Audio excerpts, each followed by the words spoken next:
Hello engineers, welcome to all in your channel Nandu भैया physics वाले।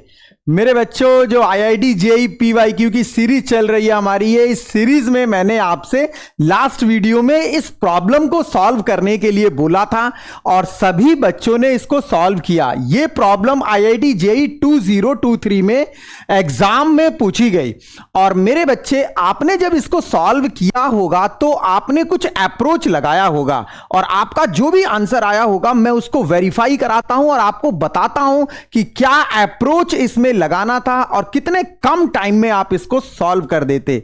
Actual में बताऊं तो मैं आपको इसमें रिलेटिव वेलोसिटी का कंसेप्ट यूज होगा। तो ऐसे मेरे बच्चे जिनको रिलेटिव वेलोसिटी का कंसेप्ट नहीं पता है, पहले मैं थोड़ा सा रिलेटिव वेलोसिटी का कंसेप्ट समझा देता हूं, फिर आप इस प्रॉब्लम को सॉल्व करेंगे तो आसानी से सॉल्व हो जाएगा। देखो, रिलेटिव वेलोसिटी का कंसेप्ट हम तब लेकर आते हैं जब हमारे पास किसी भी एक ऑब्जेक्ट की वेलोसिटी किसी दूसरे ऑब्जेक्ट के रेस्पेक्ट में देखना होता है। इट मींस जब हम मूव करते हैं, देखो अगर कोई भी एक ऑब्जेक्ट है P और ये मूव कर रहा है, तो ये हम लोग जो भी इसकी वेलोसिटी बताते हैं वो ग्राउंड के रेस्पेक्ट में बताते हैं। किसके रेस्पेक्ट में बताते हैं भाई? ग्राउंड के रेस्पेक्ट में। और ग्राउंड को हम लोग स्टेशनरी मानकर चलते हैं।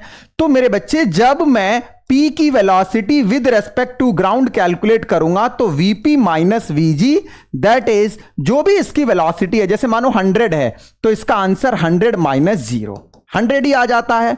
इसीलिए हम लोग वहां पर इग्नोर कर देते हैं। हालांकि कंसेप्ट वहां भी रिलेटिव वेलोसिटी का ही होता है, लेकिन यह कंसेप्ट सबसे ज्यादा देखने में तब आता है जब दोनों ही ऑब्जेक्ट मूव कर रहे हो। इट मींस जैसे मान लो कि एक ऑब्जेक्ट है P, ये मूव कर रहा है Vp वेलोसिटी से, और दूसरा ऑब्जेक्ट आपका R है, ये भी मूव कर रहा है Vr वेलोसिटी से। अगर आप वेक्टर को लेकर सॉल्व करेंगे तो और आसान हो जाएगा, बट मैं आपको न्यूमेरिकल के लिए सिंपल कंसेप्ट समझा देता हूं। देखो, इस केस में अगर आप Vpr कैलकुलेट करेंगे, P का विद रेस्पेक्ट टू R, तो P की वेलोसिटी में से R की वेलोसिटी माइनस करेंगे। ठीक इसी तरीके से अगर आप Vrp कैलकुलेट करेंगे तो Vr माइनस Vp कैलकुलेट करते हैं। ठीक है, बात समझ में आ गई। अगर मान लो ये दोनों अपोजिट डायरेक्शन में है, Vp ऐसे है और Vr ऐसे है, अब मेरे बच्चे दोनों की जो वेलोसिटी होगी, या तो आप Vpr कैलकुलेट करो, मैग्नीट्यूड की बात कर रहा हूं मैं, या फिर Vrp, दोनों सम हो जाएगा, Vp प्लस Vr। बात समझ में आ गई होगी। तो इस तरीके से आप कर सकते हैं। बाकी आप इसमें वेक्टर का कंसेप्ट भी लगा सकते हैं, जो मैंने पहले भी आपको समझाया हुआ है, x के अलोंग i, y के अलोंग j, इधर माइनस i, इधर माइनस j। तो रिलेटिव वेलोसिटी का कंसेप्ट हम लोग ऐसे अप्लाई कर सकते हैं कि अगर दोनों मूविंग ऑब्जेक्ट अपोजिट डायरेक्शन में है तो दोनों की वेलोसिटी को ऐड कर दो भाई, और अगर दोनों ऑब्जेक्ट सेम डायरेक्शन में चल रहे हैं तो एक ऑब्जेक्ट की वेलोसिटी में से सेकंड वाले की माइनस करो, मतलब जिसका आपको कैलकुलेट करना है। अब आप इस प्रॉब्लम को समझने की कोशिश करिए जरा कि इस प्रॉब्लम में क्या समझाया गया। यह कंसेप्ट मैंने इसलिए बताया क्योंकि रिलेटिव वेलोसिटी के और भी क्वेश्चंस आएंगे, आप वहां पर इन सभी कंसेप्ट को यूज करके आसानी से कैलकुलेट कर सकते हैं भाई। ठीक है ना। अब देखना जरा, a passenger sitting in a train a moving at 90 kilometre per our. भाई मेरे एक पैसेंजर है जो ट्रेन ए में बैठा है और ट्रेन ए जो है वो 90 किलोमीटर पर आवर की स्पीड से दौड़ रही है। ठीक है, 90 किलोमीटर पर आवर। अब ये ऑब्जर्व करता है पैसेंजर कि एक ट्रेन बी है जो अपोजिट डायरेक्शन में मूव कर रही है। इट मींस कंसेप्ट ये हुआ कि ट्रेन ए अगर इस डायरेक्शन में है तो ट्रेन बी इसके अपोजिट है, और इस तरीके से ये जो ट्रेन बी है, ये ट्रेन बी क्रॉस कर देती है 8 सेकंड में। 8 सेकंड में दोनों की क्रॉसिंग हो जाती है इस तरीके से। If the velocity of the train B is 54 kilometre per hour, the length of the train B is. मेरे भैया, आप एक बात बताइए जरा, यहां पर ट्रेन ए और ट्रेन बी दोनों की वेलोसिटी गिवन है। ट्रेन ए और ट्रेन बी दोनों की वेलोसिटी गिवन है। समझना जरा, अगर हम इसको समझने की कोशिश करें, ट्रेन ए आपकी है, ट्रेन ए की जो स्पीड है VA, ये 90 किलोमीटर पर आवर है। अगर आप इसको मीटर पर सेकंड में करेंगे तो 5/18 की मल्टीप्लाई, और 90 इंटू 5/18, दैट इज 25 मीटर पर सेकंड। ठीक है, अब इधर से ट्रेन बी आ रही है, ट्रेन बी आ रही है, बी की जो वेलोसिटी है मेरे बच्चे वो 72 किलोमीटर पर आवर, 72 और 54, एक मिनट देख लेते हैं हम लोग, 72 और 54, आई थिंक 54 है, 54 kilometre per our. So 54 kilometre per our है, मतलब मीटर पर सेकंड में अगर हम देखेंगे तो मीटर पर सेकंड में ये हो जाएगा आपका v इक्वल टू 72 नहीं 50, जस्ट ये आपका 54 किलोमीटर पर आवर।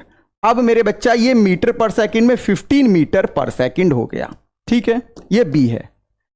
अब ए ने ऑब्जर्व किया कि इसने 8 सेकंड में क्रॉस कर दिया। आप मेरे को एक बात बताओ यार, जब ये क्रॉस करेगा तो कितनी लेंथ चलेगा, कितनी लेंथ चलेगा मेरे बच्चे? जैसे कि मान लो यहां पर अगर हम देखें कि ये ट्रेन ए है और इधर से ये ट्रेन बी आ रही है, तो ट्रेन बी को क्रॉस करने के लिए कितना लेंथ चलना पड़ेगा? अपनी लेंथ के इक्वल, अपनी लेंथ के इक्वल ना। जस्ट एक और एग्जांपल से समझाता हूं, देखो जैसे मान लो मेरे पास ये एक पेन है, ये ट्रेन ए हो गया और ये ट्रेन बी हो गया।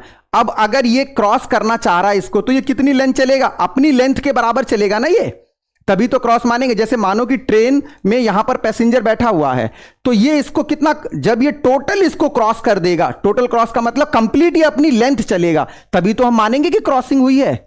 तो इस तरीके से उसने ये ऑब्जर्व किया कि ट्रेन बी ने 8 सेकंड में क्रॉस किया। तो जब मेरे बच्चा 8 सेकंड में क्रॉस हुआ तो लेंथ कितनी हो जाएगी भाई? देखना जरा, डिस्टेंस इक्वल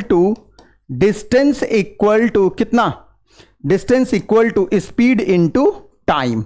अब मेरे बच्चा स्पीड कितनी होगी? दोनों की रिलेटिव वेलोसिटी काउंट होगी, एक की 25 है और एक की 15 है, दोनों अपोजिट डायरेक्शन में ऐड हो जाएगा भाई। 25 + 15 40, कितने टाइम में? 8 सेकंड में। कितना आ गया ये? 320। कितना आया भाई मेरे? 320 मीटर।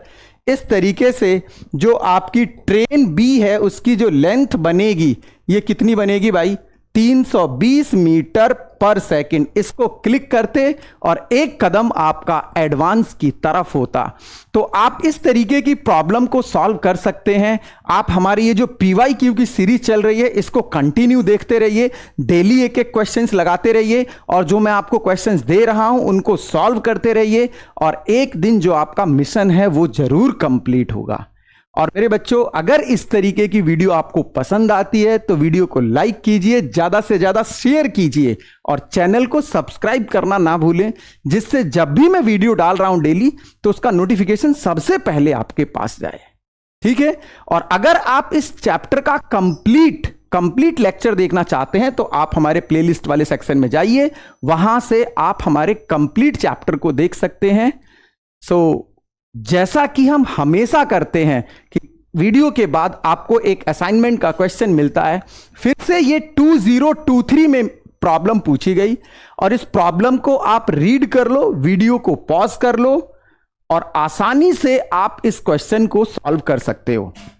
इसको सॉल्व करिए, सॉल्व करके इसका आंसर कमेंट सेक्शन में बताइए और जब मैं आपको नेक्स्ट वीडियो में आऊंगा तो इस प्रॉब्लम को सबसे पहले सॉल्व करके क्या इसकी बेस्ट अप्रोच हो सकती थी वो बताऊंगा। तब तक मैं आपके आंसर्स का वेट कर रहा हूं, सो जल्दी से आप इसके आंसर्स को बताइए। सो मिलते हैं नेक्स्ट वीडियो में, तब तक के लिए बाय बाय।